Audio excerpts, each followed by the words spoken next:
Bapa di surga, terima kasih Tuhan buat malam hari ini.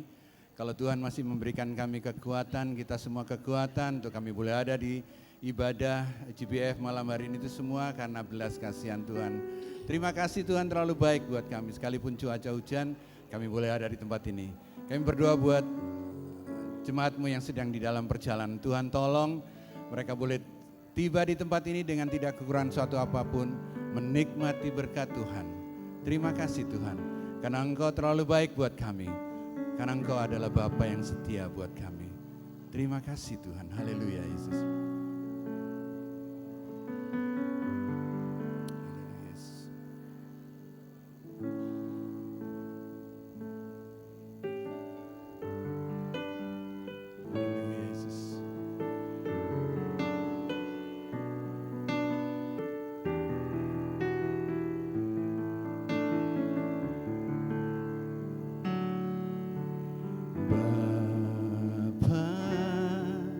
Kau setia, Bapa, Kau mulia, tenanglah jiwaku, aman bersamamu, lebih dari harta.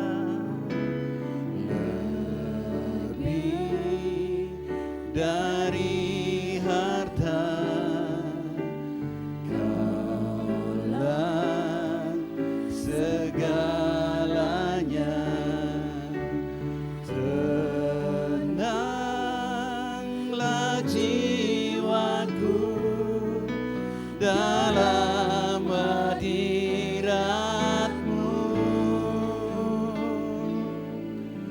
Kau tunjukkan kasih setiamu, Kau menyediakan yang ku perlu. Kau setia, Kau mulia, dulu, sekarang, dan selamanya. Kau tunjukkan kasih setiamu, Kau menyediakan yang ku perlu. Kau setia, Kau mulia, Bapa, Kau setia. Saya undang Bapak Ibu untuk bangkit berdiri.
yang ku perlu.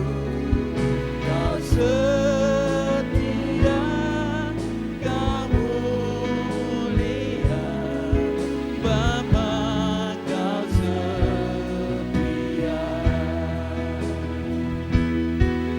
Kau setia, Kau mulia, Kau setia, Kau setia, Kau mulia, Kau setia, Kau mulia, Bapa, Kau setia.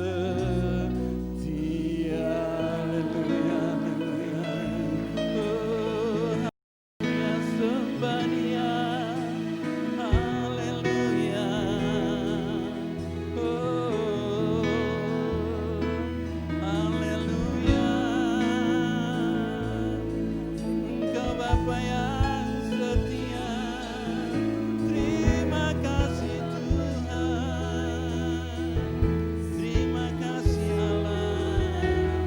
Haleluya. Oh, haleluya. Sembah Dia, sembah Dia. Dia Allah yang setia, yang selalu menunjukkan kasih setia setiap hari. Haleluya, haleluya. Oh, terima kasih Tuhan. Terima kasih Allah. Haleluya. Oh, haleluya. Haleluya. Haleluya.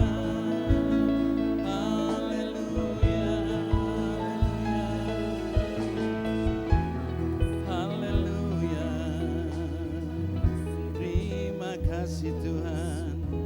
Haleluya. Haleluya Yesus. Haleluya. Haleluya Yesus. Haleluya Yesus.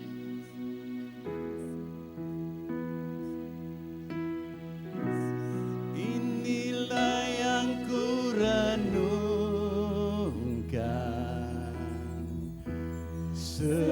setiap waktu.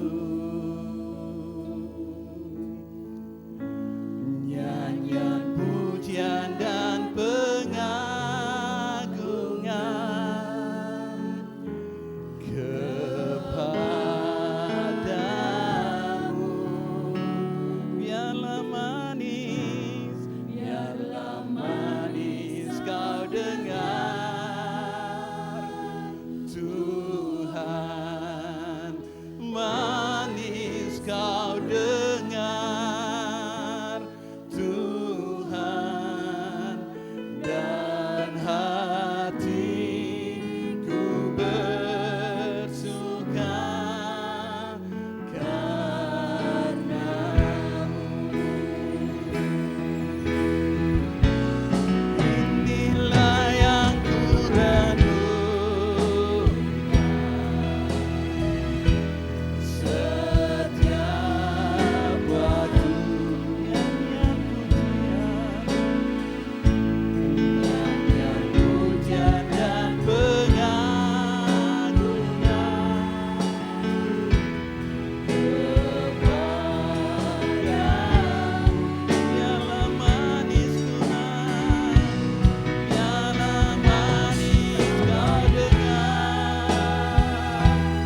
Haleluya, haleluya.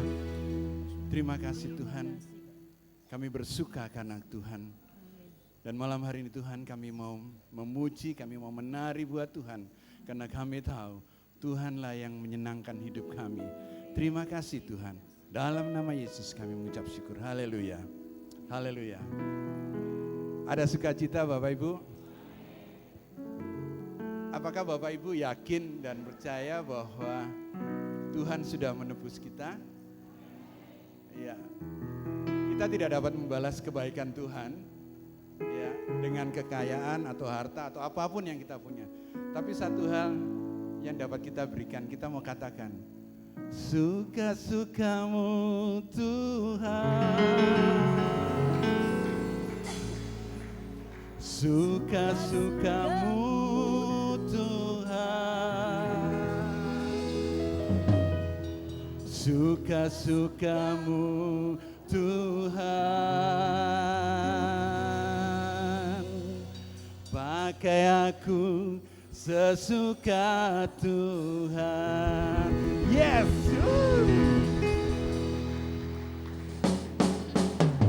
Shalalalalala, shalalalala, hey, hey, hey.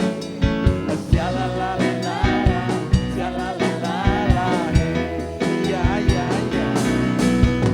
Shalalalala, shalalalala, hey, hey, hey.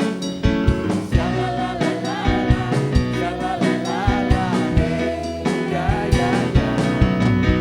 Aku telah ditebus oleh kuasa darah yang kudus. Sekarang hidupku bukan milikku lagi. Apapun yang Tuhan mau lakukan, apapun yang Tuhan mau inginkan, asalkan Tuhan ku senang, semua ku relakan, namamu dimuliakan. Sungguhlah hidupku telah ditebus oleh kuasa darah yang kudus. Sekarang hidupku bukan milikku lagi. Apapun yang Tuhan mau lakukan, apapun yang Tuhan mau inginkan, asalkan Tuhan ku senang, semua ku relakan, namamu dimuliakan. Suka-suka, suka-sukamu Tuhan, suka-sukamu Tuhan, suka-sukamu Tuhan, suka-sukamu Tuhan, suka-sukamu Tuhan, suka-sukamu Tuhan, suka-sukamu Tuhan, suka-sukamu Tuhan. Sungguhlah hidupku telah ditebus oleh kuasa darah yang kudus. Sekarang hidupku bukan milikku lagi. Apapun yang Tuhan mau lakukan, apapun yang Tuhan mau inginkan, asalkan hidupku senang, semua ku relakan, namamu dimuliakan. Suka-sukamu Tuhan, suka-sukamu Tuhan, suka-sukamu Tuhan, suka-sukamu Tuhan, suka-sukamu Tuhan, suka-sukamu Tuhan,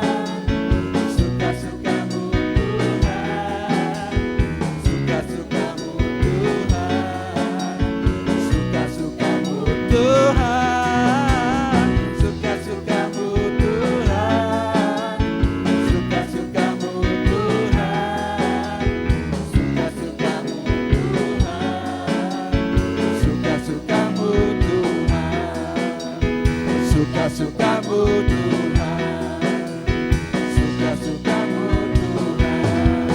Yes, haleluya. Sayang, sayang, disayang, aku disayang. Aku diangkat jadi anak.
sukacita. Haleluya. Silakan kembali ke tempat masing-masing. Saatnya kita akan memberikan persembahan. Mungkin bapak-bapak yang ditugaskan.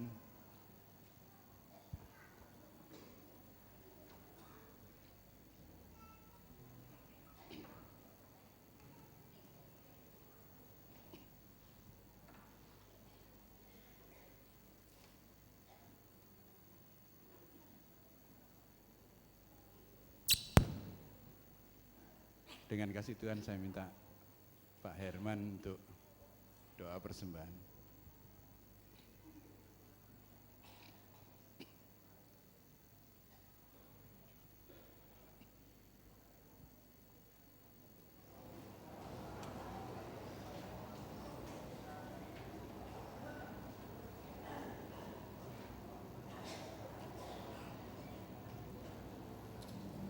Amin. Ya.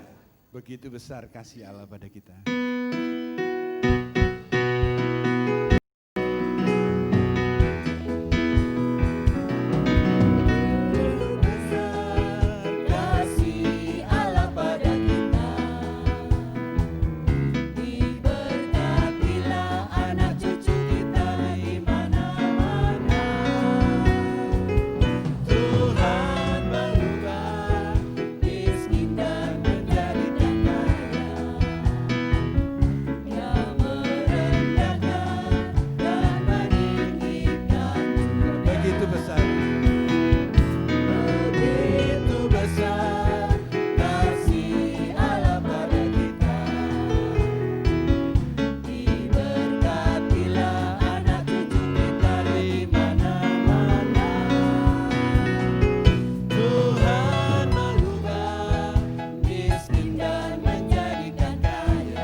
Berikutnya saya serahkan ke Pak Joni.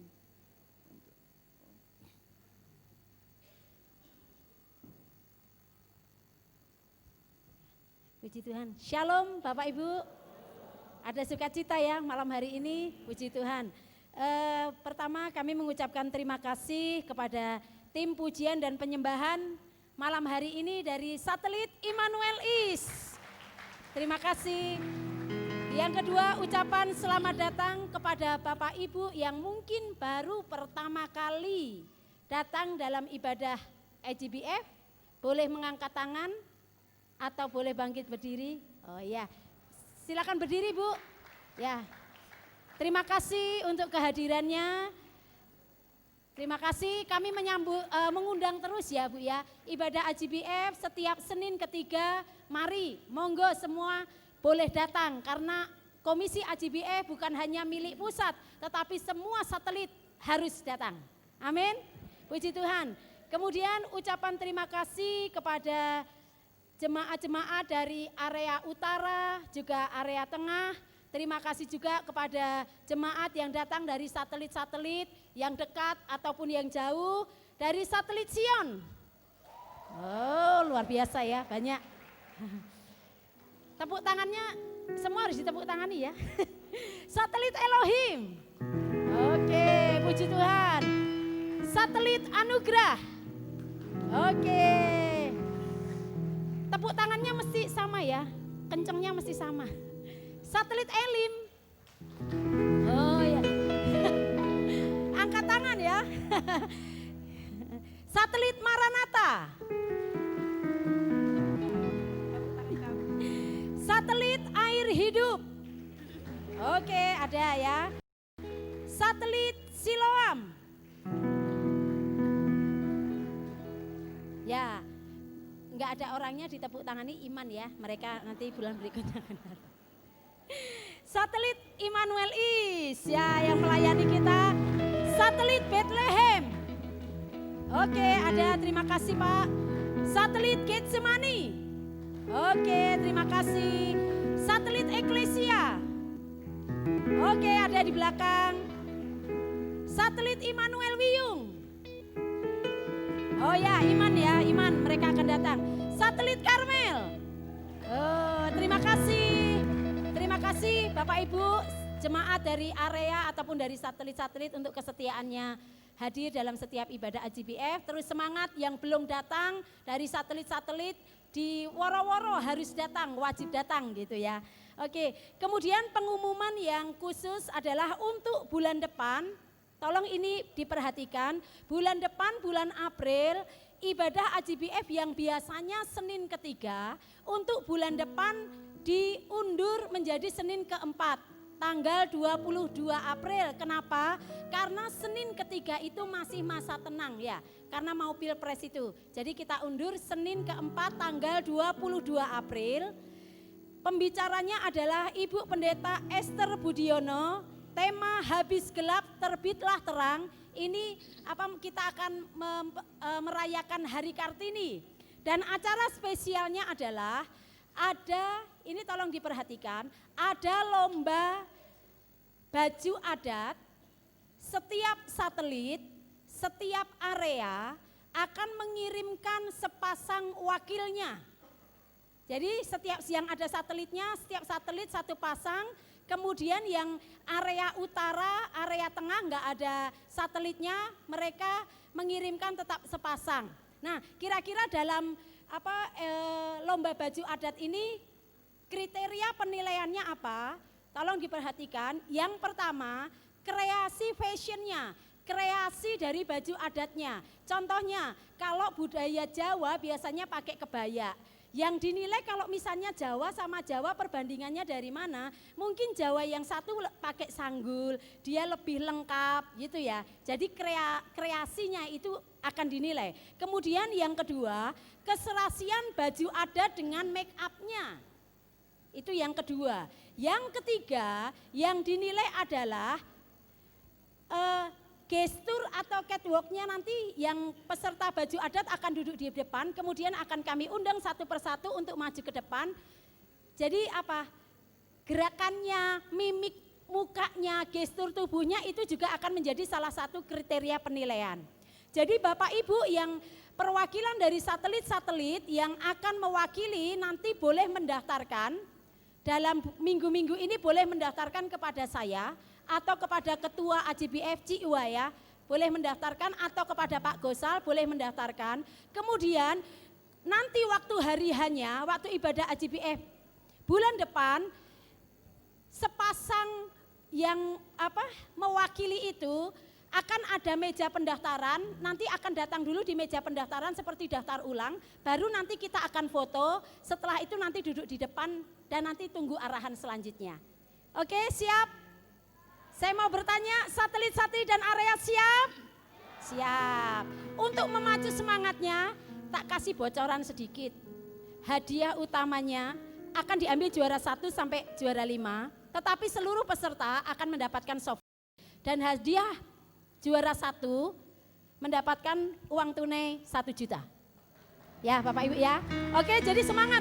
Mulai sekarang browsing di internet, cari baju adat yang terbaik ya. Bapak Ibu terima kasih untuk partisipasinya. Dan untuk bulan depan yang melayani pujian dan penyembahan dari satelit Bethlehem. Dari satelit Bethlehem. Itu pengumuman hari ini dan kami mengucapkan terima kasih juga untuk Bapak Pendeta Gani Wiono yang akan menjadi pembicara kita malam hari ini. Sebelum beliau menyampaikan firman Tuhan, kita akan sambut kebenaran firman Tuhan dengan pujian Selidiki Aku Lihat Hatiku. Saya mengundang Bapak Ibu akan bangkit berdiri.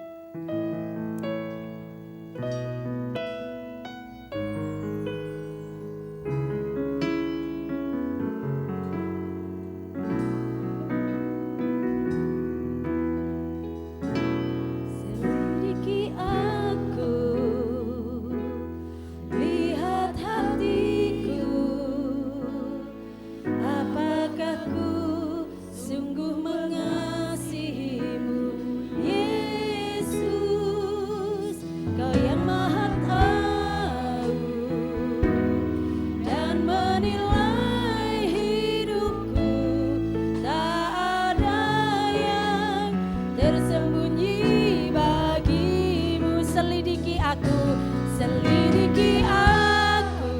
lihat hatiku, apakah ku sungguh mengasihimu, Yesus, Kau yang Maha Tahu dan menilai hidupku, tak ada yang tersembunyi bagimu. Telah kulihat, haleluya, kebaikanmu yang tak pernah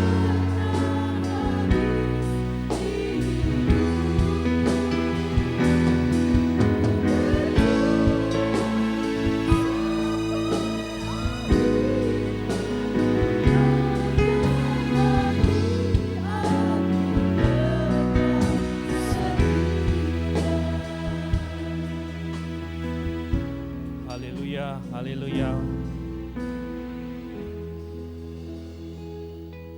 Bapa di surga, kami mengucap syukur pada malam ini kami boleh bersama-sama berada di dalam ruangan ini untuk memuji dan membesarkan nama-Mu, untuk mengucap syukur atas pemeliharaan-Mu, atas kebaikan-Mu di dalam hidup kami. Dan kini kami mau belajar bersama-sama sesuatu yang terkait dengan firman-Mu. Kami mohon agar Roh Kudus sebagai Roh kebenaran akan mencerahkan alam pikiran kami, hati kami, sehingga kami boleh mengerti apa yang menjadi firman Tuhan bagi kami semua pada malam ini. Kami mohon sekali lagi agar Roh kebenaran itu membawa kami kepada seluruh kebenaran. Yesus, kami sudah berdoa.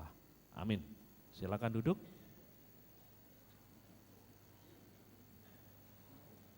Shalom.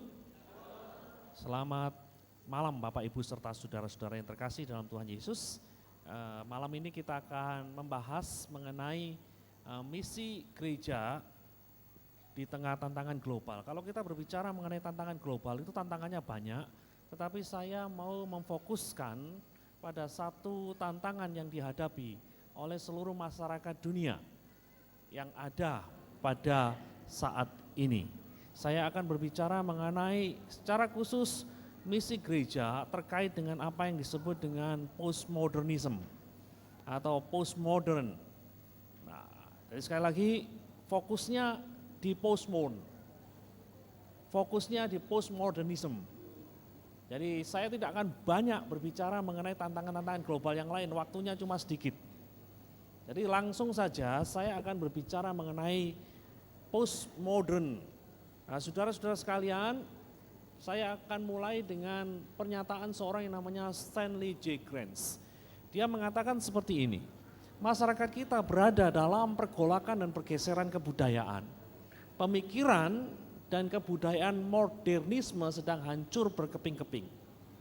Ketika postmodernisme mati di sekeliling kita, ketika modernisme mati di sekeliling kita, kita sedang memasuki sebuah era baru yang disebut dengan nama postmodern.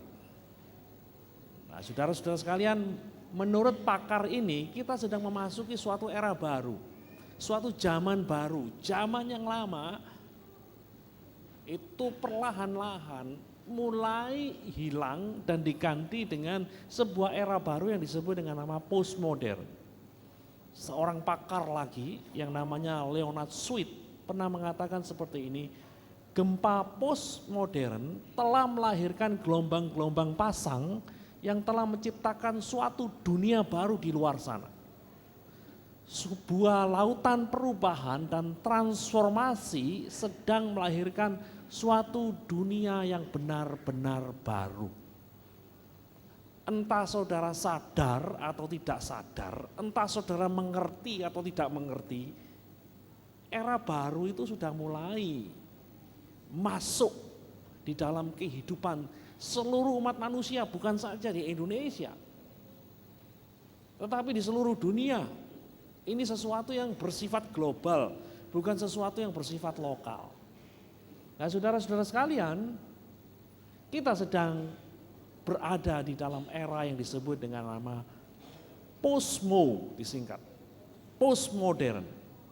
Nah, saudara-saudara sekalian, kita perlu mengetahui di mana kita berada sekarang.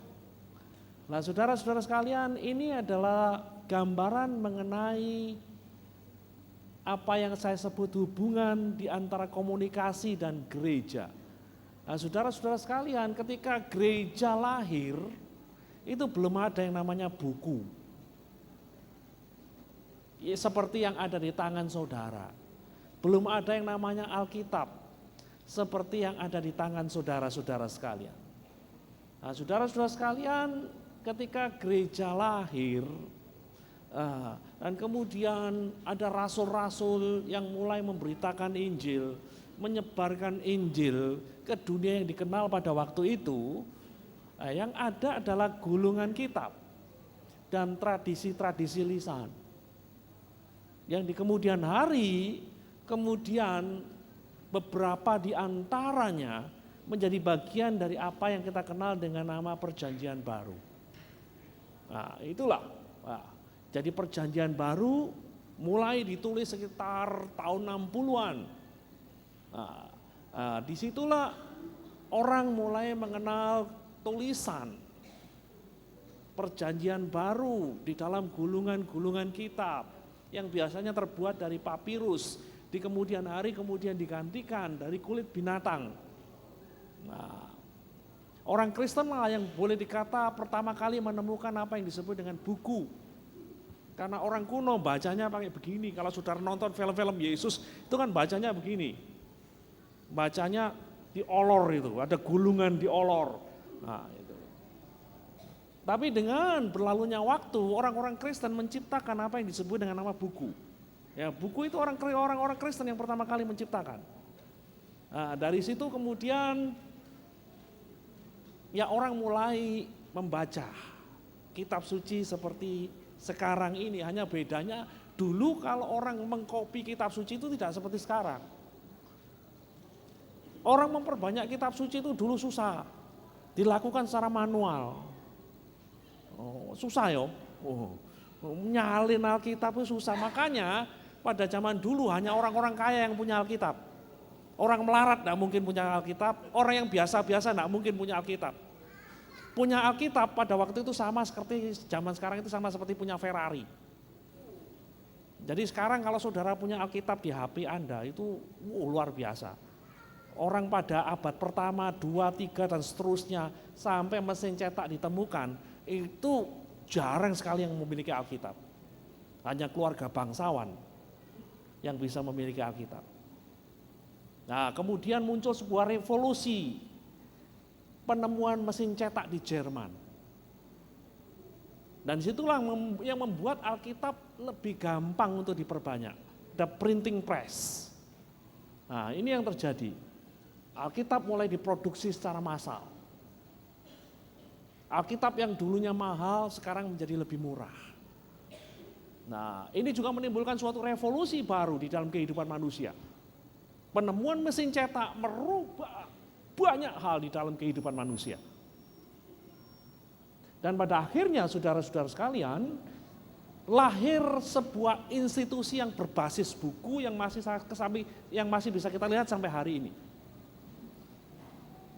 Dan kemudian beberapa waktu yang lalu muncul apa yang disebut dengan nama internet. Nah, internet ini juga merubah dunia secara signifikan. Gara-gara internet semuanya jadi berubah. Cara orang menjual dan membeli pun berubah. Sehingga ada yang disebut online. Nah, itu. Dan lain sebagainya. Sehingga usaha-usaha seperti travel itu sekarang kan kelabakan. Dulu orang mau berpergian, itu perlu bantuan travel. Saudara mau ke Jakarta, kalau mau beli tiket pesawat kan harus ke travel dulu. Kalau zaman sekarang, ora usah. Nah, itu loh. Tinggal Traveloka, tiket.com, semua berubah. Nah, Postmo itu bisa berkembang pesat ya gara-gara ada internet ini. Kalau masa modern itu dimulai dengan boleh dikata munculnya apa yang disebut dengan nama printing press, mesin cetak. Yang disebut dengan postmodern ini boleh dikata mulai berkembang dengan pesat oleh karena ada apa yang disebut dengan nama internet.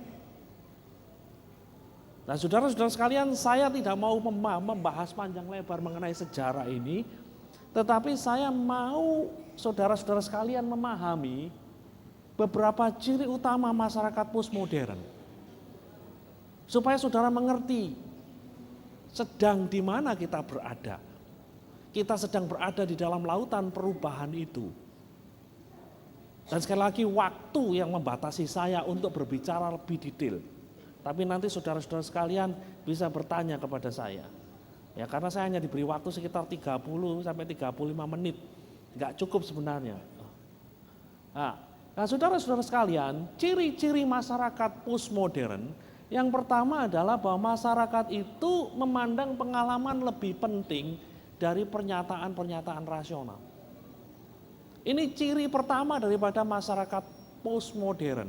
Masyarakat yang memandang pengalaman-pengalaman lebih penting daripada pernyataan-pernyataan rasional. Nah, saudara-saudara sekalian, perlu saudara ketahui yang namanya masa modern itu adalah masa yang mengagungkan apa yang disebut dengan rasionalisme atau akal. Masa modern itu akal itu didewakan. Salah satu tokoh penting di balik gerakan modernisme adalah orang yang namanya René Descartes. Dia mengatakan cogito ergo sum. Aku berpikir maka aku ada. Lah jiwa dari era modernnya begini, akal. Nah, saudara-saudara sekalian, itulah sebabnya di masa lalu, di era modern, contohnya di masa Jonathan Edwards, seorang pengkhotbah besar, seseorang bisa mendengar sebuah khotbah yang penuh dengan pernyataan-pernyataan yang rasional, alkitabiah, teologis, filosofis, selama berjam-jam lamanya, tahan. Jadi orang di gereja dijejeli teologi gue tahan, sekarang ya enggak. Tidur semua, pulang semua, pelan-pelan pulang. Tapi di masa yang lalu itu orang bisa, karena ya memang hidupnya seperti itu. Rasional. Nah, segalanya ini berubah saudara-saudara sekalian. Nah, ini adalah Jonathan Edwards. Pada masanya dia khotbah, walaupun hanya sekedar mentelengi begini, tidak seperti saya kalau bicara. Hanya sekedar baca aja orang yang bisa bisa tahan berdiri, tahan duduk, mendengar, menyimak. Tapi kalau zaman sekarang lain saudara-saudara sekalian. Kini segalanya berubah. Masyarakat postmodern bukanlah masyarakat yang haus akan muatan intelektual yang luar biasa, melainkan haus akan pengalaman-pengalaman rohani. Pengalaman itu jauh lebih penting ketimbang kebenaran-kebenaran teologi. Nah, itulah makanya dosen-dosen teologi kan enggak payu saudara-saudara sekalian. Kalau khotbahnya kering gitu loh ya, itu enggak payu saudara-saudara sekalian. Sing aneh-aneh sing payu. Nah, masyarakat postmodern adalah masyarakat yang berkata, if I cannot see it, taste it, feel it, smell it, touch it, it is not real. Jikalau saya tidak dapat melihatnya, tidak dapat merasakannya, tidak dapat membaunya, tidak dapat menyentuhnya, itu enggak real. Nah, saudara-saudara sekalian, kita bisa lihat kenapa pemakaian narkoba itu tidak kunjung mereda. Meskipun seminar-seminar narkoba itu masa ada habisnya, setiap minggu ada seminar narkoba, namun yang pakai narkoba kok tambah akeh lho, apa ceritanya? Nah, itu loh. Padahal seminari terus, pembahasan di gereja, di sekolah, di lembaga-lembaga terus, tetapi kok malah kok malah banyak sekali sampai anggota DPR ketangkep, wakil sekjen partai ketangkep. Loh kok iso lho, padahal mereka bukan orang bodoh dan tahu kalau sakau itu bahaya gitu loh. Ya kenapa? Ya karena bagi mereka penjelasan rasional itu kalah dengan apa yang namanya pengalaman ngisap narkoba itu katanya. Pengalamannya itu yang hebat, nge-fly itu yang begitu menggoda mereka saudara-saudara sekali. Nah ini loh masyarakat postmodern ini masyarakat yang haus akan pengalaman. Akal sehatnya dikalahkan dengan pengalamannya saudara-saudara sekalian. Nah, kita maju selangkah. Fenomena ponari. Saudara kenal ponari toh? Wong Jawa Timur gak kenal ponari, jadul saudara-saudara sekalian. Ya, ponari saudara tahu ponari anak dari Jombang yang punya batu ajaib itu loh. Yang dimasukin aqua konon saudara-saudara sekalian kalau sakit minum batunya ponari. Itu waras. Loh kok iso loh yang datang di sana itu bukan orang bodoh. Dari profesor, dosen, sudah makan sekolahan. Nah itu loh. Tapi ya kok iso-iso nih gitu loh. Antri di rumahnya ponari. Ponari yang anak kecil itu waktu itu sudah pegang duit miliaran. Ya. Duit sawerannya itu loh saudara-saudara sekalian. Loh kok iso itu? Padahal kan tidak masuk akal, batu dimasukin aqua katanya bisa akan membuat usaha lancar. Apa hubungannya batu sama usaha itu loh. Batu dimasukin aqua, sehingga oleh-oleh jodoh, ya segera dapat jodoh. Loh apa hubungannya jodoh sama aqua itu loh saudara-saudara sekalian. Gak ada hubungannya. Tetapi ya begitulah masyarakat postmodern itu nggak pusing dengan hal-hal seperti itu. Yang penting pengalamannya rame-rame, ada orang kedengaran waras siji loro, ya pokoknya melok aja. Siapa tahu aku juga dapat pengalamannya. Nah itu saudara-saudara sekalian. Fenomena Yesaya Pariaji. Ya podo aja saudara-saudara sekalian. Kalau saudara dengar Pariaji khotbah, ya ngerti apa nggak ngerti, blekutuk katanya orang Jawa. Nah, tapi gerejone akeh yang teko. Gerejone itu banyak dipenuhi orang. Ya kenapa? Pingin pengalaman. Ada suatu pengalaman yang konon katanya ditempeli minyak urapan waras. Ditempeli minyak urapan usahanya lancar. Ditempelin minyak urapan mobilnya nggak tubrukan. Ditempelin minyak urapan gote nggak buntu. Lo nyata ini saudara-saudara sekalian. Ya got itu tempelin minyak urapan. Apa sih? Ya ini loh. Ini pengalaman. Jadi tidak rasional. Kalau masa modern ini enggak payu. Kalau orang modern mengatakan masuk akal enggak. Kalau orang postmodern itu yang penting pengalaman, yang penting aku dekono ibadah waras. Kamu mau ngomong apa enggak peduli aku. Nah gitu. Aku ada di sana, usahaku lancar, kamu mau ngomong apa, nggak peduli aku. Nah itulah saudara-saudara sekalian fenomena yang mungkin saudara-saudara sekalian rasa, iyo yo, begitu loh. Nah, dan saudara tidak tahu ini adalah roh dari zaman ini sebenarnya saudara-saudara sekalian. Entah saudara mengerti atau tidak mengerti, entah saudara merasa atau tidak merasa, itu yang terjadi di sekeliling kita. Dan saya perlu untuk menjelaskan hal ini. Nah, yang kedua, masyarakat postmodern adalah masyarakat yang cenderung menilai emosi lebih penting daripada intelek. Emosi itu lebih penting daripada rasio. Itu orang postmodern. Lah kalau orang modern itu kan lain.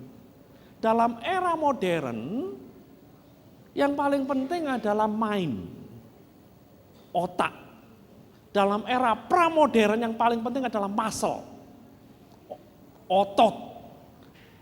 Jadi ketika era disebut dengan pramodern, sebelum modern, itu yang paling penting adalah otot. Era modern yang paling penting adalah mind. Tetapi di dalam era postmodern yang paling penting adalah emosi.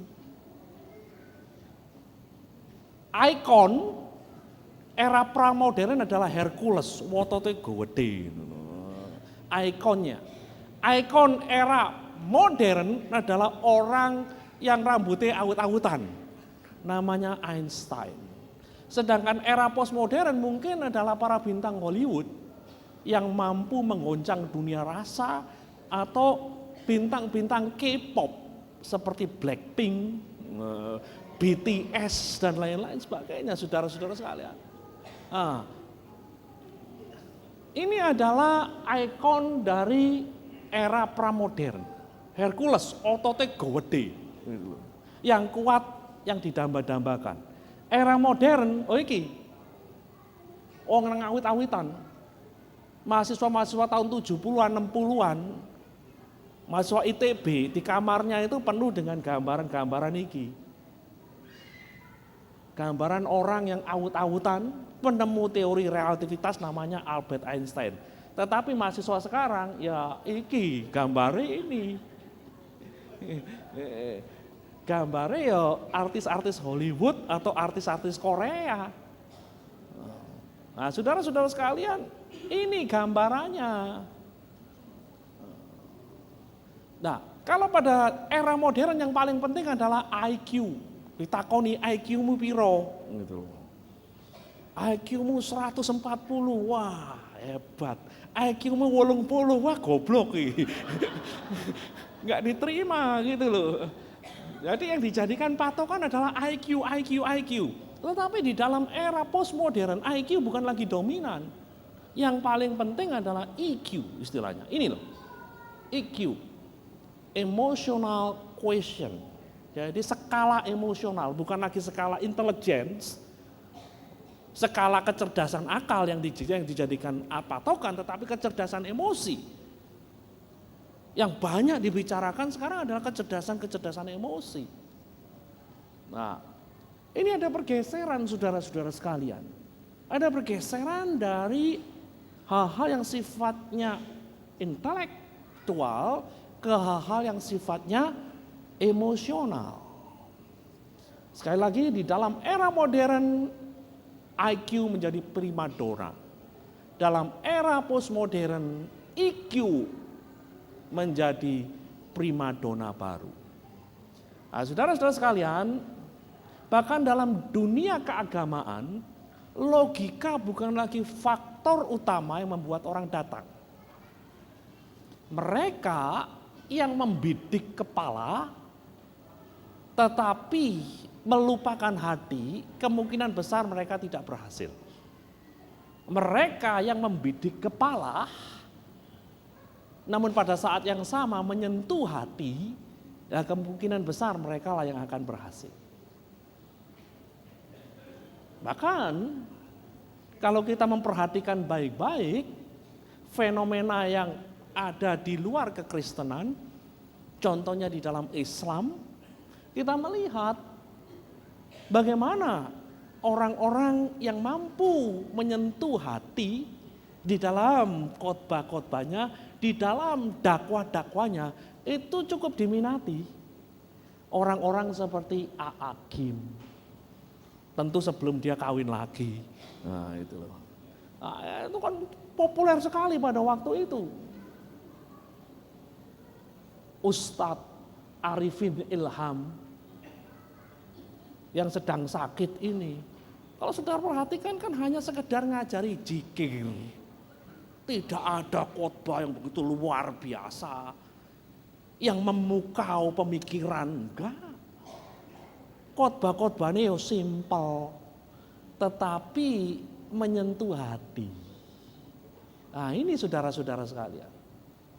Jadi kita harus mengerti fenomena yang ada di sekeliling kita. Kenapa kok orang suka gaya ustadz yang setiap pagi membawakan acara yang disebut dengan nama Islam itu indah. Alhamdulillah. Saudara-saudara sekalian, ya itu kan kalau saudara perhatikan khotbah-khotbahnya tidak brilian, tetapi menyentuh hati, Islam karismatik. Ada nangis-nangisnya segala kayak saudara-saudara sekalian. Itu fenomena yang ada di sekeliling kita, saudara-saudara sekalian. Bahkan kita harus mengakui sebagian dari rahasia pertumbuhan kuantitas gerakan Pentakosta karismatik di dunia saat ini adalah karena gerakan ini mengakomodasi kebutuhan emosional manusia. Gerakan Pentakosta di dalam kurun waktu 100 tahun tumbuh dari beberapa orang sampai sekitar 600 juta jiwa hari ini. Luar biasa itu, dari sekian gelintir sampai 600 juta hanya dalam kurun waktu 100 tahun. Nah tentu harus ada sesuatu yang menjelaskan, salah satu loh, bukan satu-satunya. Salah satu yang menjelaskannya ini, gerakan ini mengakomodasi kebutuhan emosional manusia. Nah, itu saudara-saudara sekalian. Mari kita lihat yang ketiga. Masyarakat yang memandang misteri lebih menarik ketimbang solusi. Nah itulah orang postmove. Jadi masyarakat yang memandang misteri lebih menarik ketimbang solusi atau jawaban. Nah saudara-saudara sekalian, masyarakat modern adalah masyarakat yang terobsesi dengan solusi. Itu masyarakat modern. Masyarakat modern ini usaha terus mencari solusi, itulah sebenarnya yang namanya sains. Teknologi itu berkembang dengan luar biasa pesat pada era modern. Mereka mencoba untuk menyibak misteri-misteri dari alam semesta. Dan banyak prestasi hebat. Mereka bisa menjelaskan beberapa hal di alam semesta ini. Dan inilah sesuatu yang luar biasa daripada masyarakat modern. Mereka mampu menyibak beberapa misteri kehidupan. Di dalam pola pikir orang-orang modern, everything itu explainable. Artinya, segala sesuatu itu bisa dijelaskan. Ikon dari masyarakat modern adalah Scooby-Doo. Ketika saya masih anak-anak, itu ada film yang cukup terkenal namanya Scooby-Doo. Dan saudara tahu, film ini bukan saja berbicara mengenai hiburan, tapi berbicara mengenai jiwa dari suatu peradaban. Kalau saudara nonton yang namanya Scooby-Doo, ada setan. Tapi ujung-ujungnya bukan setan. Bener toh? Gak tahu anak zaman sekarang masih sempat gak nonton Scooby-Doo. Tapi kalau orang-orang yang usianya sudah 40 tahun ke atas, 50 tahun ke atas, pasti kenal dengan apa yang namanya Scooby-Doo. Awalnya pasti ada setan, tapi ujung-ujungnya bukan setan. Jadi ada sesuatu yang hendak disampaikan di sini, pesannya adalah segala sesuatu itu bisa dijelaskan. Tidak ada yang namanya misteri, tidak ada genderuwo. Yang ada adalah orang nyamar jadi genderuwo. Nggak ada yang namanya pocong, yang ada adalah orang nyamar jadi pocong. Segala sesuatu bisa dijelaskan. Selalu ada solusi. Nah, itu adalah gambaran dari orang-orang modern. Tapi kalau orang posmo itu lain, saudara-saudara sekalian. Masyarakat posmo adalah masyarakat yang justru tertarik pada sesuatu yang punya warna misteri. Mereka tidak tertarik pada solusi neopo, enggak. Justru tertarik pada misterinya itu. Aneh toh? Nah, dunia lain, X-File, Conjuring. Nah, itu menjadi favorit dari pemirsa. Lihat film-film Indonesia kebanyakan kan horor. Nah, itu saudara yang dari 10 film Indonesia paling enggak 5 horor. Nah, itu loh. Sehingga ada acara Roy Kiyoshi. Oh, itu. Nah, itu kan ini sebenarnya saudara harus ngerti, ini loh zamannya gitu loh. Oh. Itu bukan terjadi saya, ya muncul begitu saja. Itu bukan hanya muncul di Indonesia, muncul di barat sana juga saudara-saudara sekalian. Bukan hanya dunia lain, ada Conjuring. Ada Denan gitu loh. Falak gitu loh. Gak tahu kalau orang tua-tua cukup akrab gak dengan Falak, dengan Denan ini loh. Kalau anak muda-muda pasti akrab. Misteri saudara-saudara sekalian. Nah, cara cepat aja. Ciri yang lain, masyarakat yang lebih menyukai kerelatifan ketimbang kemutlakan. Masyarakat posmo itu suka pada hal-hal yang relatif, bukan hal-hal yang mutlak. Mereka mengatakan absolute truth does not exist. Kebenaran yang absolut itu enggak ada. Yang ada adalah kebenaran relatif. Benar bagimu belum tentu benar bagiku. Nah, saudara-saudara sekalian, ini loh. Kalau masyarakat modern itu beda. Masyarakat modern itu mengagungkan kepastian dan objektivitas. Makanya yang menjadi primadona orang-orang modern adalah ilmu yang disebut dengan ilmu pasti. Saudara lihat itu tahun 70-an, 80-an, 90-an itu jurusan yang favorit itu ya mesti jurusan yang terkait dengan ilmu pasti. IPA elit.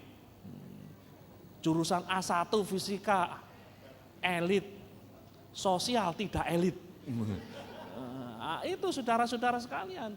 Yang saudara lihat itu begitu. Jiwa daripada masyarakat modern adalah yang paling penting adalah kepastian objektivitas. Hanya ada satu kebenaran, kebenaran tunggal. Kebenaran matematis. Nah, masyarakat postmodern sebaliknya adalah masyarakat yang meragukan kepastian dan objektivitas. Ada enggak yang namanya objektivitas?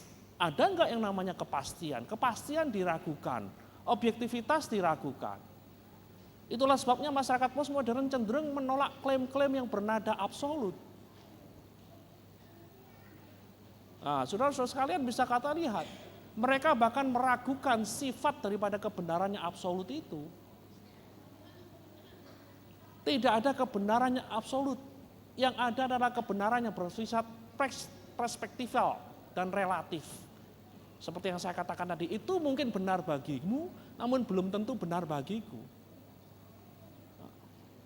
Bahkan klaim-klaim kitab suci yang dulunya dianggap sebagai kebenaran, yang mutlak pun mulai disangkal. Contoh, klaim-klaim Kristiani mengenai Kristus sebagai satu-satunya jalan menuju kepada Bapa mendapatkan tantangan yang besar belakangan ini. Kita semua percaya Yesus Kristus adalah satu-satunya jalan menuju kepada Bapa. Mutlak, tidak ada jalan yang lain. Tetapi itu disangkal oleh orang-orang postmodern. Kristus itu bukan satu-satunya jalan. Kristus hanyalah salah satu jalan. Bukan satu-satunya jalan. Sama seperti ada banyak jalan menuju Roma, demikian juga ada banyak jalan menuju ke surga. Nah, saudara-saudara sekalian, contoh yang lain. Dulu ada semacam konsensus bahwa yang namanya homoseksual adalah suatu dosa dan pelanggaran terhadap hukum Allah. Itulah sebabnya praktek-praktek semacam itu tidak dapat diterima. Ada hukuman sosial. Dulu, namun sekarang saudara-saudara sekalian, sebagian orang menganggap bahwa kebenaran itu yang tertera di dalam kitab suci, yang tertulis dalam kitab Roma, yang tertulis dalam kitab Korintus itu sifatnya relatif, tidak mutlak. Dan itulah sebabnya tidak dapat diaplikasikan dalam segala zaman dan semua umat. Di beberapa gereja episkopal di Amerika dan Eropa, pemberkatan terhadap sesama jenis pun kini dilegalkan. Legal loh saudara-saudara sekalian. Loh, yang diberkati bukan pria dan wanita, tapi lanang dengan lanang. Padahal Alkitab kan mengatakan bahwa Allah menciptakan Adam dan Hawa, bukan Adam dan Bowo loh saudara-saudara sekalian. Adam dan Hawa, bukan Adam dan Bowo saudara-saudara sekalian. Yang berikutnya, masyarakat yang lebih senang interaktif ketimbang pasif. Ini masyarakat postmodern. Mereka nggak suka jadi orang yang pasif, duduk diam, nggak lakukan apa-apa. Coba tebak acara apa yang paling menyedot begitu banyak penonton televisi belakangan ini? Ya, acara-acara yang interaktif. seperti Indonesian Idol. Ya toh? Indonesian Idol. Lah, apa yang membuat acara ini menarik? Karena pemirsa dilibatkan. Lain pada zaman saya dulu masih remaja atau masih anak-anak, ada acara yang namanya pemilihan bintang radio dan televisi. Lah itu yang menang, yang menentukan adalah juri. Penonton tidak berhak menentukan, penonton yang menang wae. Yang penting juri ngomong A, menang yo A menang. Tetapi kalau zaman sekarang kan nggak bisa. Juri ngomong A tapi penonton ngomong B ya lain. Mayoritas ngomong B ya lain. Inilah yang disebut dengan masyarakat yang interaktif. Nah, saudara-saudara sekalian, ini loh. Kenapa acara-acara ini begitu populer? Kenapa acara Indonesian Idol, American Idol begitu populer? Karena mereka melibatkan penonton untuk turut berpartisipasi melalui dukungan SMS, ketik sekian-sekian, ketik gosal gitu loh. Nah, ada banyak yang lain sebenarnya, tapi saya nggak punya waktu. Jadi saya hanya bahas beberapa elemen saja untuk memberikan ilustrasi kepada saudara-saudara sekalian. Ini loh, dunia yang kamu hidupi itu dunia ini. Dan sebenarnya ini semua bisa dijelaskan kalau kita mengerti apa yang disebut dengan nama postmodernisme itu. Kalau Anda mau seminar lengkap 2-3 jam nggak cukup saudara-saudara sekalian. Nah, bagaimana kita menjalankan misi di era postmodern ini? Ini yang menjadi penting. Nah, saudara-saudara sekalian, saya mengambil teks yang terdapat di dalam Kejadian pasal 12 sebagai dasar dari tindakan kita untuk menjalankan misi di era postmodern. Saya percaya saudara-saudara sekalian tentu sudah cukup akrab dengan Kejadian pasal 12.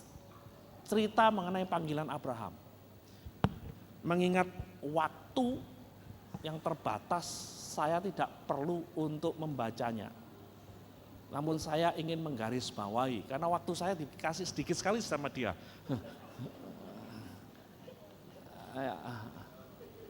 Jadi panggilan Allah kepada Abraham yang tertulis dalam Kejadian 12 ayat 1 sampai 9 dapat kita pahami sebagai awal dari sebuah era yang baru. Abraham memasuki suatu era yang baru. Sama seperti kita sedang memasuki suatu era yang baru saat ini, dari era modern ke postmodern. Abraham pun sedang memasuki suatu fase yang baru di dalam hidupnya. Yang digambarkan di dalam Kejadian pasal 12 ayat 1 sampai 9. Nah, saudara-saudara sekalian, karena itu saya ingin mengajak Anda semua untuk belajar dari Abraham bagaimana seharusnya kita bersikap ketika Tuhan menghadapkan kita pada sebuah keadaan atau era yang baru. Nah, saudara-saudara sekalian, apa yang harus kita lakukan? Seperti Abraham, kita harus rela dipimpin oleh firman Allah. Tetap firman Allah yang menjadi pembimbing kita. Firman Allah yang menjadi kompas. Firman Allah yang menjadi terang bagi jalan kita. Bukan yang lainnya. Bukan budaya, bukan tren, bukan kemauan konsumen, bukan kemauan orang banyak, bukan. Tapi firman Allah. Kalau kita lihat Kejadian 12 ayat 1 dibuka dengan kata-kata berfirmanlah Tuhan kepada Abram. Lalu pergilah Abram seperti yang difirmankan Tuhan kepadanya. Tuhan berfirman, Abraham bertindak, berjalan sesuai dengan firman Tuhan. Dan ini yang seharusnya menjadi pedoman kita pada waktu kita memasuki era yang baru. Yang sebagian kita mengerti, sebagian tidak kita mengerti. Tetapi firman Allah tetap yang harus jadi pedoman. Jangan saudara-saudara sekalian mengabaikan firman Allah. Kita tidak boleh membiarkan apapun selain firman Allah untuk mengarahkan kita. Tidak boleh, yang lain-lain tidak boleh. Bukan pola pandang dunia, bukan gagasan-gagasan baru, yang menjadi pengarah, yang menjadi kompas dari kita para murid-murid Yesus. Yang menjadi kompas, yang menjadi pengarah, ya tetap firman Allah. Sola Scriptura, Alkitab saja harus tetap menjadi pegangan kita dalam kepercayaan, dalam iman, dan dalam tindakan kita. Pertanyaannya, apakah saudara-saudara sekalian menghormati firman, membaca firman, menghayati firman? Jangan sampai seperti orang Amerika. Dikatakan Americans revere the Bible, but by and large they do not read it. And because they do not read it, they have become a nation of biblical illiterates. Jadi kalau saya terjemahkan, Amerika menghormati Alkitab, namun sebagian besar mereka tidak membacanya. Dan oleh karena mereka tidak membacanya, mereka menjadi orang-orang yang buta Alkitab. Bagaimana dengan Anda? Apakah Anda boleh dikategorikan sebagai orang yang melek Alkitab atau sebaliknya? Buta Alkitab. Alkitab begitu penting di dalam kehidupan orang beriman. Yang kedua, seperti Abraham, kita harus berani pergi ke tempat yang belum pernah kita jalani. Tuhan memimpin Abraham ke sebuah tempat yang belum pernah dia jalani. Dan Abraham berani menjalaninya. Abraham berani untuk menapak teritori yang belum pernah dia kenal sebelumnya. Prinsip ini seharusnya menjadi pegangan hidup kita di dalam membangun pelayanan juga, di dalam membangun misi juga.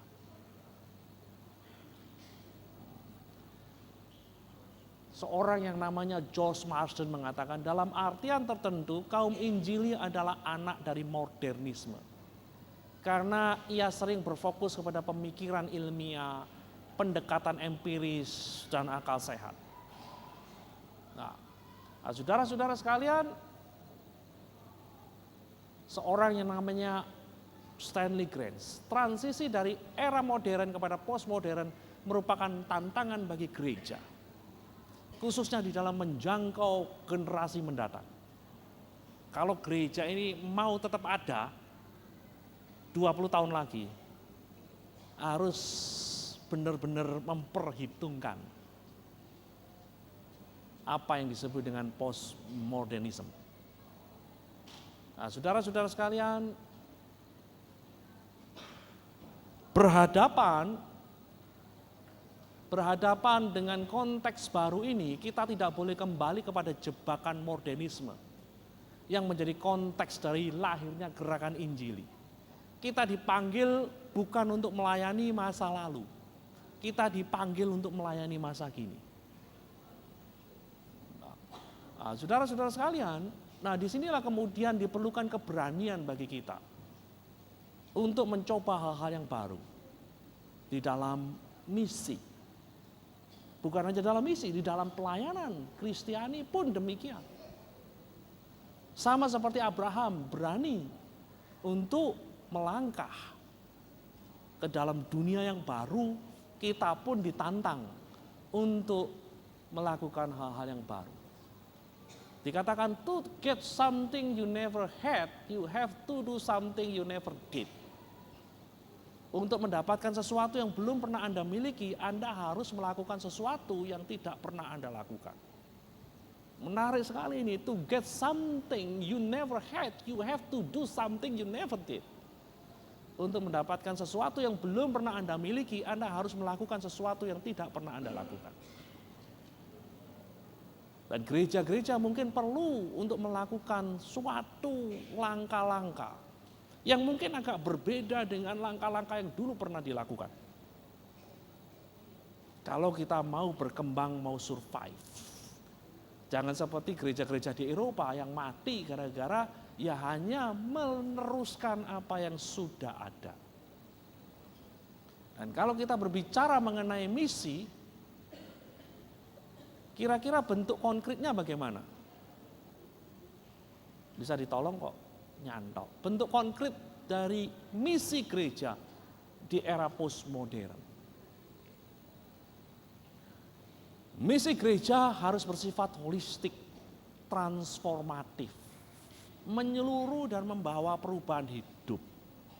Pewartaan saja nggak cukup, bukan berarti pewartaannya dihilangkan, tetap ada. Perlu demonstrasi kuasa Allah yang dinyatakan dalam bentuk perubahan hidup. Nah, ini yang harus diperhatikan di dalam misi-misi gereja. Bukan hanya sekedar berbagi firman, namun bagaimana pelayanan misi itu juga mengubah hidup. Nah, ini yang penting bagi kita.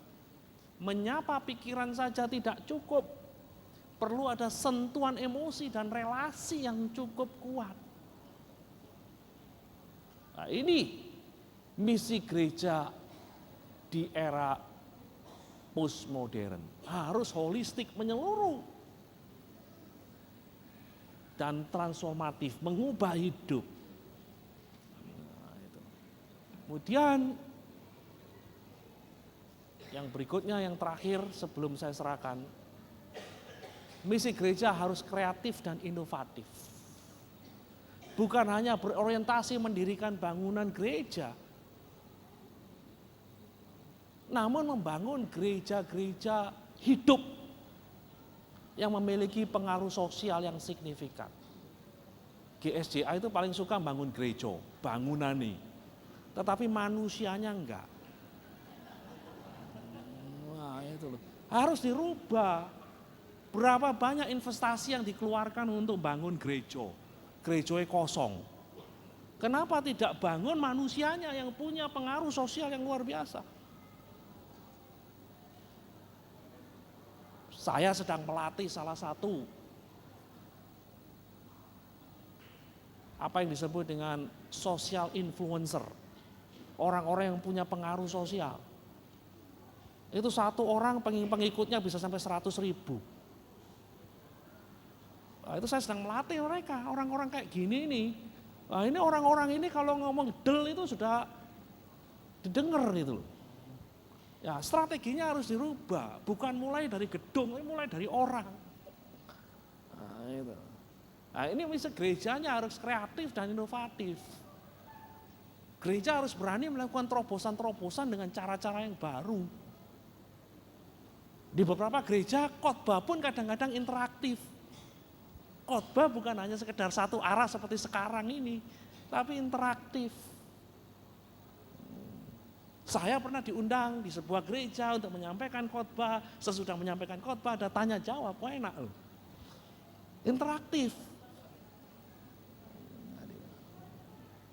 Jadi jemaatnya bisa protes, bisa tanya, lah interaktif. Di Amerika sudah ada gereja-gereja yang seperti itu, interaktif. Yang penting firman diberitakan dan tentu ada porsi waktu yang jelas. Tidak ngambil waktu terlalu banyak. Ya, itulah kira-kira pengantar seminar pada malam ini. Waktu saya nggak banyak, jadi saya serahkan kepada pimpinan acara.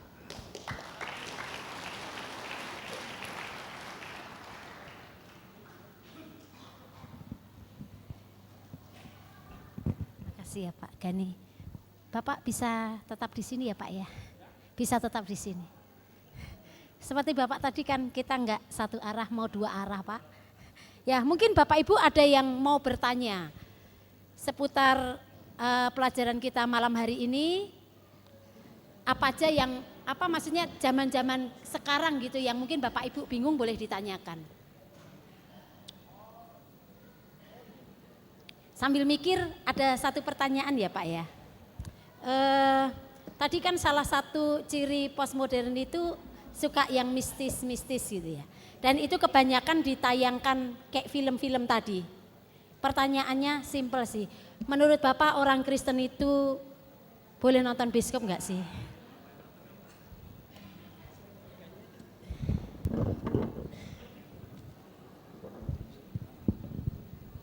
Nonton mistis. Iya. Nonton bioskop mistis-mistis.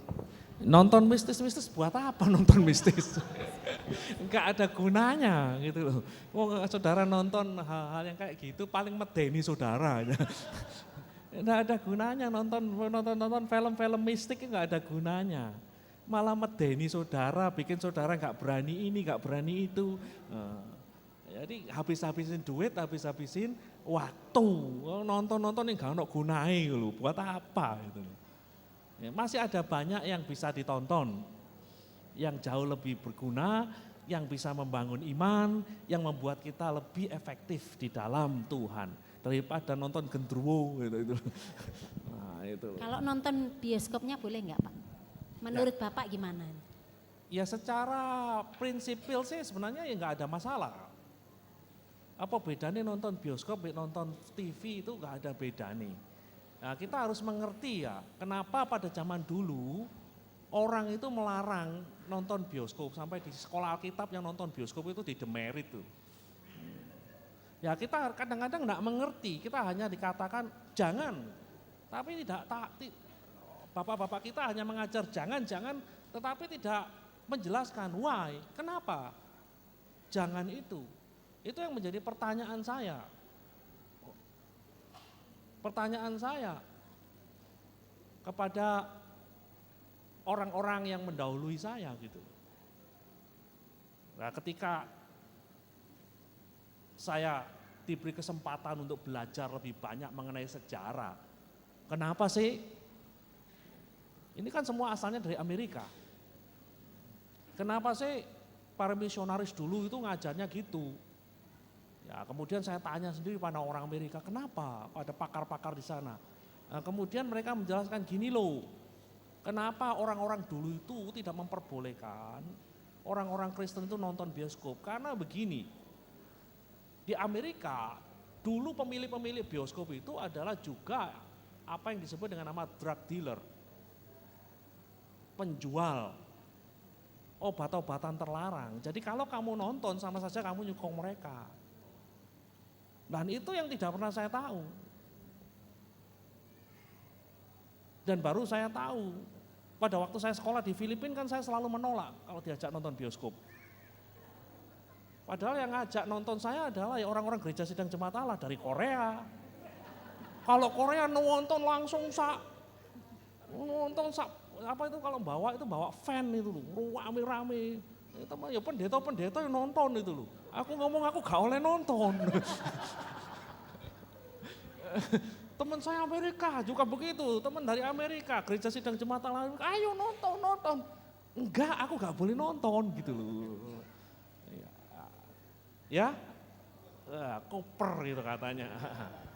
Nah, saudara-saudara sekalian, jadi pada dasarnya sebenarnya tidak ada larangan. Yang penting adalah seperti prinsip yang digunakan oleh Rasul Paulus itu tetap kita gunakan. Segala sesuatu itu diperbolehkan, tapi tidak segala sesuatu itu membangun. Jadi kalau Anda mau nonton bioskop, ada enggak orang yang tersandung? Kalau ada orang yang tersandung, ya ojo nonton. Nah itu prinsipnya sama seperti masalah makanan. Kan sebenarnya segala makanan itu halal. Karena bukan apa yang masuk dalam mulut kita yang membuat kita najis, tetapi apa yang keluar dari mulut kita itu yang membuat kita najis. Sebenarnya segala sesuatu diperbolehkan, tetapi tidak segala sesuatu itu membangun. Jadi kalau ada jemaat yang merasa bahwa saudara itu kalau nonton membuat dia tersandung, ya jangan nonton. Karena apa? Demi kasih Anda kepada saudara-saudara. Tapi kalau tidak ada yang tersandung, ya nggak apa-apa. Tapi milih film yang bener, jangan cocok film yang salah gitu loh. Nah itu jadi yang paling penting adalah apakah itu membangun atau tidak membangun. Nah, itu yang paling penting.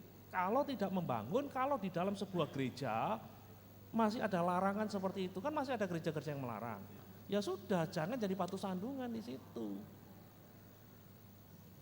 Nah itu loh supaya kita jadi orang-orang yang bijaksana.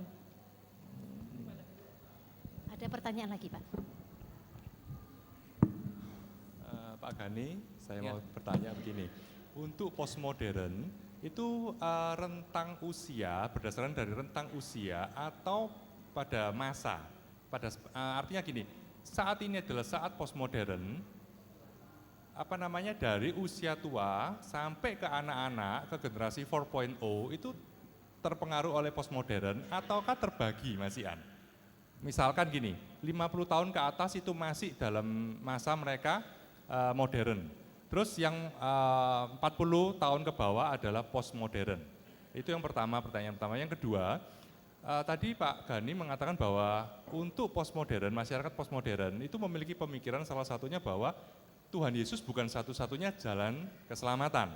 Nah, itu bagaimana kekristenan menyikapi dan menghandle masalah ini, gitu loh. Jadi apakah kita ikut arus ataukah kita harus bagaimana agar kita bisa menghadapi hal seperti ini? Terima kasih. Ya, yang namanya postmodern itu seperti sebuah tsunami. Tsunami berarti ya menghantam semuanya. Tetapi derajat dari hantaman itu berbeda. Di antara tiap generasi itu berbeda. Impaknya itu beda. Untuk orang-orang seperti saya atau yang di atas saya, itu impaknya mungkin tidak akan sebesar yang dialami oleh mereka-mereka yang berusia lebih muda. Yang berusia lebih muda itu mendapatkan impak yang jauh lebih besar. Sama seperti orang yang dihantam tsunami, yang dihantam paling bawah itu kan yang paling fatal. Ya, yang lebih atas itu dapat hantaman, tetapi hantaman itu tidak sekuat seperti yang hantam di bawah. Nah, itu jawabannya. Kemudian yang kedua, bagaimana kita menghandle klaim-klaim seperti itu? Ya, kembali kepada apa yang dikatakan oleh firman Tuhan pada hari ini.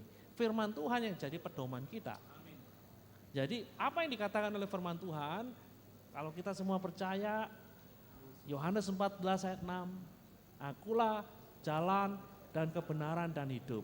Tidak ada seorang pun yang datang kepada Bapa terkecuali melalui aku. Ya itu yang jadikan pedoman. Kita tidak boleh mengikut arus, tidak boleh. Makanya dikatakan firman Allah yang harus jadi kompas. Walaupun pusing lingkungan, gagasan-gagasan berubah, tapi kita tidak boleh berubah oleh karena gagasan-gagasan ini. Nah, jadi walaupun di luar sana ada yang namanya pluralisme dan lain sebagainya, pluralisme itu pada dasarnya kan mengatakan banyak jalan menuju Roma, sama juga banyak jalan menuju Tuhan. Tetapi kita sebagai orang percaya nggak boleh ikut-ikutan, nggak boleh ikut arus. Tetap aja firman Tuhan yang dijadikan pedoman, kompasnya. Ya itu Pak. Oke, mungkin masih ada pertanyaan lagi Bapak Ibu. Iya Bu Lili Ruth.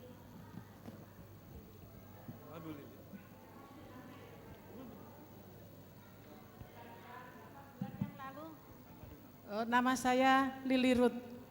Saya pernah menonton ini acara beberapa bulan yang lalu ya di tayangan TV, itu Dunia Lain. Ya. Tapi salah satunya itu ada yang ikut itu dari orang Kristen. Nah di situ dalam acara itu apakah sebagai orang Kristen boleh mengikuti dalam acara Dunia Lain? Padahal orang Kristen kan tahu kalau kuasa setan bisa dikalahkan oleh kuasa Tuhan Yesus. Yaitu yang pertama, apakah boleh orang Kristen untuk mengikuti acara-acara Dunia Lain? Nah yang kedua, sekarang ini kan zamannya Roy Kiyoshi, ya, bahkan tuh setiap hari ditayangkan. Nah apakah boleh sebagai orang Kristen kita setiap hari boleh menonton acara itu? Padahal kita tidak melakukan dan hanya cuma sekedar menonton saja. Seringkali anak-anak itu kecanduan dengan Roy Kiyoshi, pengen tahu kuasa-kuasa setan itu bagaimana. Itulah pertanyaan saya Pak, makasih. Oke, Dunia Lain, orang Kristen boleh enggak ikut? Menurut saya tidak boleh. Karena kita harus mengerti Efesus pasal 6 itu menggambarkan peperangan rohani. Tapi yang menarik adalah kalau ibu betul-betul mempelajari Efesus pasal 6, peperangan rohani itu sifatnya defensif. Jadi kita tidak boleh cari gara-gara. Kalau digarai, ya usiran setani gitu loh. Itu prinsipnya. Rasul Paulus pun melayani di Efesus pun enggak seperti itu. Ketika dia digara-garai baru kemudian dia usir roh piton itu. Nah itu. Jadi kalau saudara, kalau ibu perhatikan di dalam Alkitab itu tidak ada yang namanya orang-orang Kristen itu yang garai, bikin gara-gara. Tetapi kalau mereka di dalam pelayanan digarai, diganggu, baru mereka tolak, baru mereka tengking, baru mereka usir, baru mereka kalahkan. Tetapi tidak ada yang namanya garai. Gitu loh. Ya ini kalau ikut dunia lain ini kan garai. Bikin gara-gara toh. Garai, istilahnya garai, katanya wong Jawa itu garai gitu loh. Enggak boleh, kalau kita digarai, masuk rumah, kita punya rumah digarai, ya usirin jauh wedi. Jauh malah lari gitu. Nah itu. Tetapi saudara-saudara sekalian tidak boleh datang kuburan mecahi maesan. Nah, itu tidak boleh. Ya, jadi sistem peperangan rohani Kristiani, saudara lihat, itu adalah sistem peperangan rohani yang sifatnya defensif. Ketika kita diserang, kita akan menyerang. Bahkan pedang roh yang dipakai itu bukan pedang panjang. Bahasa Yunaninya berbicara mengenai pedang pendek yang biasa dipakai untuk pertahanan diri. Nah, itu loh. Jadi itu nomor 2. Nonton Roy Kiyoshi. Ada banyak acara lain yang lebih berguna. Ngapain nonton yang gak karu-karuan gitu itu loh. Ya, jangan sampai hal-hal yang tidak karu-karuan itu dikonsumsi oleh alam pikiran anak-anak muda zaman sekarang. Sama-sama seperti kalau kita sering nonton film porno, itu kan ngerusak pikiran. Ngerusak pikiran, nanti lama-lama terwujud dalam tindakan. Dulinan video game yang tembak-tembakan. Tembak-tembakan yang sadis-sadis itu pada akhirnya bisa membuat obsesi dalam diri kita. Ada banyak kasus anak-anak yang nembakin koncoe dewe itu di Amerika, itu gara-gara mereka terlalu banyak main video game. Jadi pelan-pelan pikirannya itu diracuni, jangan sampai yang ini juga terjadi. Ya, mistis-mistis ini meracuni pikiran anak-anak.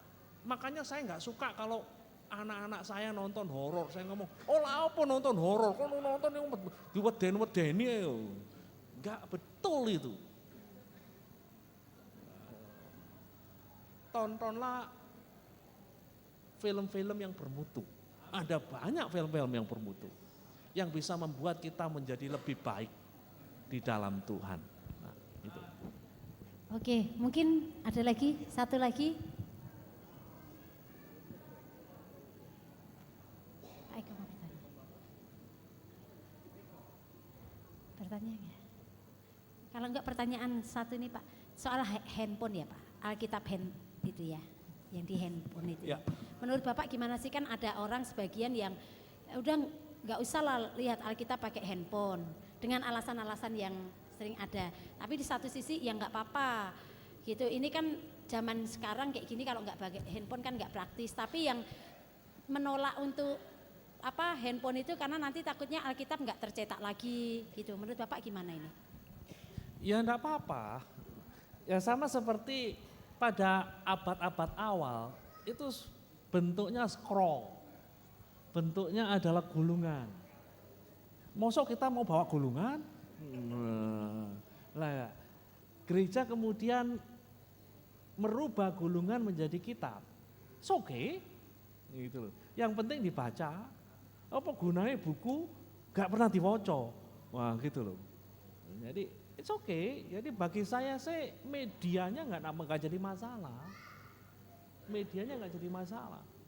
Sepanjang itu digunakan dengan bijaksana, sepanjang itu digunakan dengan benar. Hanya masalahnya adalah kalau orang-orang itu tidak bijaksana, kita bawa HP, itu menjadi sesuatu yang mengganggu, distraksi. Distraksi itu maksudnya Anda baca Alkitab tiba-tiba WA melebu. Nah, itu kan jadi masalah kan seperti itu. Kalau Anda bijaksana, ya dipateni gitu loh. Jadi ya memang ada resikonya. Masalahnya bukan resikonya Alkitab itu dicetak, nanti suatu waktu Alkitab pun pasti akan nggak dicetak. Apalagi dengan apa yang disebut dengan paperless society, masyarakat tanpa paper. Karena yang namanya paper itu kan rusak hutan. Nah itu arahnya ke depan semuanya itu paperless. Contoh di kampus saja sekarang saya nggak mau mahasiswa-mahasiswa itu kasih paper ke saya. Saya punya alasan, lingkungan hidup.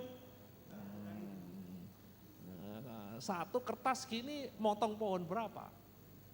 Nah gitu loh. Jadi paperless itu arahnya ke sana. Sama seperti mobil contohnya. Mobil ini nanti arahnya kan sudah mobil listrik. Trennya seperti itu. Masa kita mau balik lagi ke zaman lampau? Ya yang penting adalah kebijaksanaan, hikmat. Ya yang namanya ini selalu ada potensi bahaya. Potensinya adalah distraksi. Kita yang lagi gedung baca firman, WA. Kemudian terganggu mocone gitu loh. Jadi masalahnya cuma di sini distraksi. Dan yang lebih penting, yang lebih payah lagi itu adalah adiksi, ketergantungan. Zaman sekarang ini banyak orang yang begitu tergantung, kecanduan, sama seperti narkoba. Gak ono WA tapi rasa-rasanya ono WA.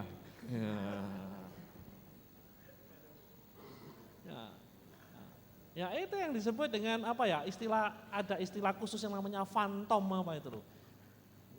Phantom apa istilahnya ya. Lupa saya baru kasih seminar soalnya beberapa waktu yang lalu mengenai gereja dan teknologi. Jadi sekarang itu banyak orang yang sebegitu gak bisa hidupnya lepas dari HP, sampai rasa sebenarnya gak ada pesan, tapi kok rasa-rasanya ada pesan.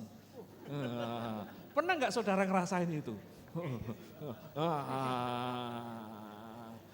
Itu ada istilahnya, hanya saya lupa apa istilahnya itu, hilang di kepikiran saya. Jadi nggak ada pesen, tapi koyo ono yo. Itu gejala-gejala kecanduan. Ya, yang namanya kecanduan kan nggak boleh. Kalau perlu puasa zaman sekarang yang susah itu bukan puasa nasi, puasa wifi, puasa HP itu yang susah. Anak-anak muda zaman sekarang tiap kali masuk rumah bukan ada makanan enggak, tapi langsung wifi-nya ada enggak? Masuk hotel begitu, wifi-nya ada, yang ditanyain mesti wifi dulu. Wah itu. Ya kiranya Tuhan menolong kita semua menjadi orang-orang yang bijaksana. Oke. Oh ya satu lagi ya Pak ya. Terima kasih Pak. Saya mau bertanya tentang bagaimana peranan gereja dalam zaman postmodern ini supaya tetap survive, karena Bapak tadi mengatakan kalau gereja tidak berubah akan ditinggalkan 20 tahun lagi.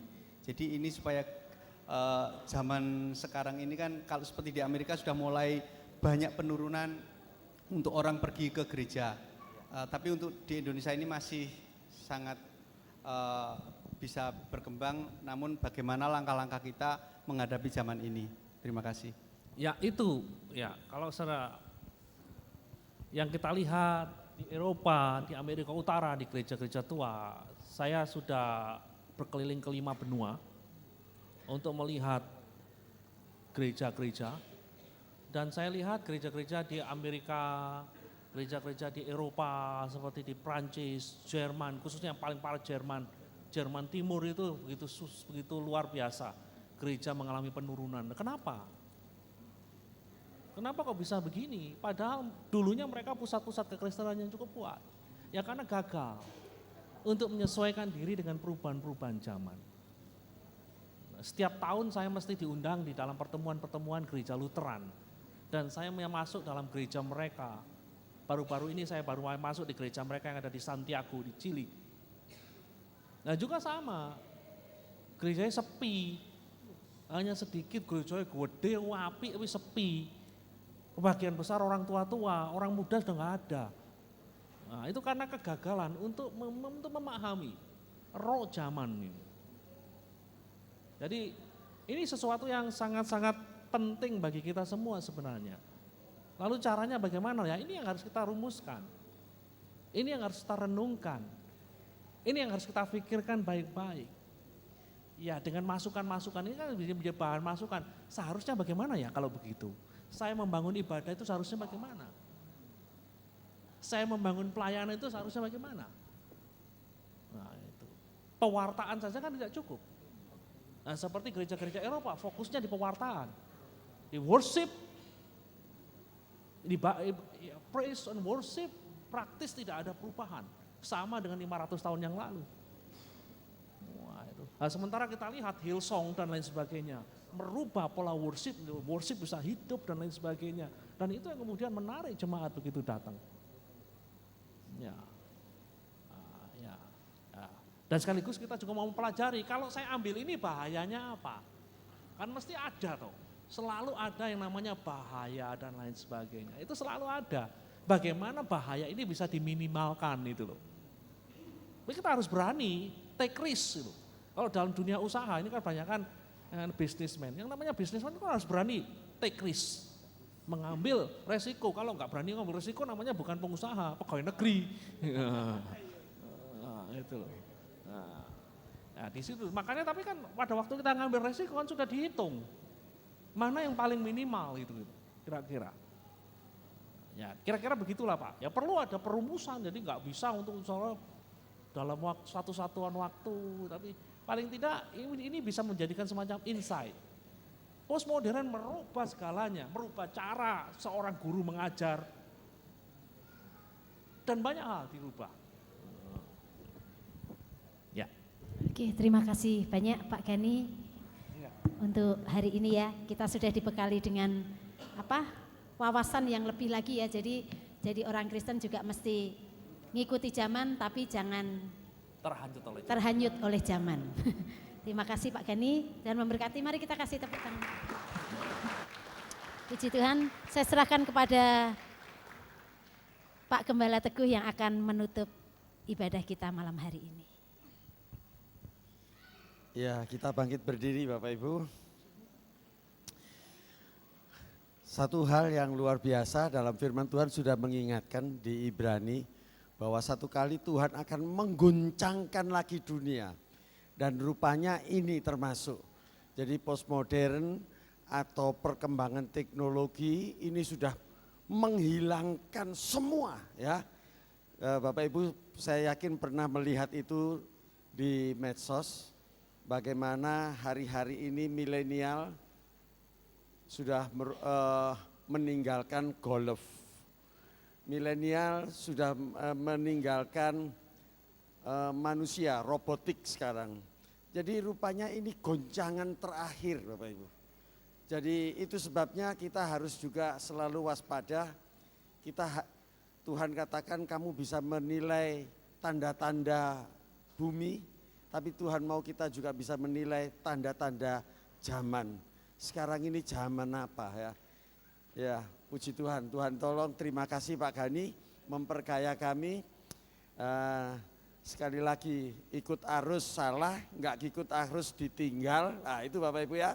Tapi yang jelas Tuhan katakan ingat nanti iman itu akan semakin merosot. Artinya adakah aku jumpai iman di bumi? Ini menjadi pertanyaan kita hari ini. Karena ya degradasi itu terjadi Bapak Ibu. Zaman Om Cak dengan zaman saya, sudahlah jangan ngomong. Zaman saya dengan anak saya sudah, itu sudah sangat berbeda. Itu sebabnya Tuhan sudah mengingatkan. Jadi tanggung jawab kita ya okelah. Pokoknya 10 darah tertidur semua paling enggak punya minyak cukuplah. Gitu ya. Jadi hari-hari ini jangan harap terlalu muluk lah. Untuk generasi yang akan datang ya mereka kenal Tuhan, mereka percaya Tuhan, mereka minggu ke gereja. Ya kita enggak bisa nuntut lebih banyak lagi. Tuhan tolong semua, amin. Puji Tuhan. Terima kasih Bapak malam hari ini. Kembali Engkau memberikan pencerahan kepada kami untuk apa yang sedang terjadi hari-hari ini. Tuhan, kami sebagai gereja Tuhan, sebagai anak Tuhan, kami berusaha untuk mempertahankan kemurnian daripada ajaran firman. Tapi hari-hari ini gempuran begitu luar biasa. Dan Tuhan tolong agar setiap kami baik secara pribadi maupun gereja Tuhan, kami boleh bertahan dan yang lebih lagi kami boleh tetap dalam tugas dan tanggung jawab kami memuridkan keluarga, memuridkan orang di sekitar kami, menjangkau dunia ini. Dan itu tidak akan pernah lupa dan itu tidak akan pernah kami tinggalkan. Kami terus akan berusaha sekalipun banyak tantangan, sekalipun iblis hari-hari ini bekerja keras. Tapi bukan berarti kami boleh main-main dengan iblis, tapi kami boleh melawan iblis. Tuhan tolong setiap kami agar kami memiliki iman yang kuat. Itulah yang mengalahkan dunia ini, iman kita di dalam Tuhan. Terima kasih Bapa. Tuhan tolong di dalam program yang akan datang dengan waktu pribadi dengan Allah, WPDA. Kami mau kembali kepada firman Tuhan. Kami mau kembali kepada kisah para rasul. Bagaimana mereka setiap hari mereka menyelidiki firman Tuhan. Dan itu terjadi. Kami boleh tetap terjaga. Bahkan lebih lagi kami berharap ada kebangunan rohani di dalam jemaat ini. Sehingga kami tetap semangat di dalam Tuhan. Terima kasih Bapak. Sebentar kami akan tinggalkan rumah Tuhan. Kami berdoa Tuhan kiranya Tuhan sertai. Dan khusus kepada saudara kami yang jauh. Dan Pak Gadi juga yang akan kembali ke Malang. Tuhan pimpin dan Tuhan sertai. Sehingga kami tiba di rumah kami dengan sejahtera Tuhan. Sidang jemaat yang dikasihi Tuhan, angkat tanganmu di hadapan Tuhan. Pulanglah dalam damai sejahtera Allah Bapa dan kasih setia Tuhan kita Yesus Kristus akan terus ada di dalam hidupmu. Dan Roh Kudus menjadi kekuatan, menjadi penghiburan, menjadi pertolongan untuk kita tetap kuat, taat dan setia sampai Tuhan Yesus datang kembali. Yang diberkati Tuhan, mari sama-sama katakan amin. Selamat malam, Tuhan memberkati.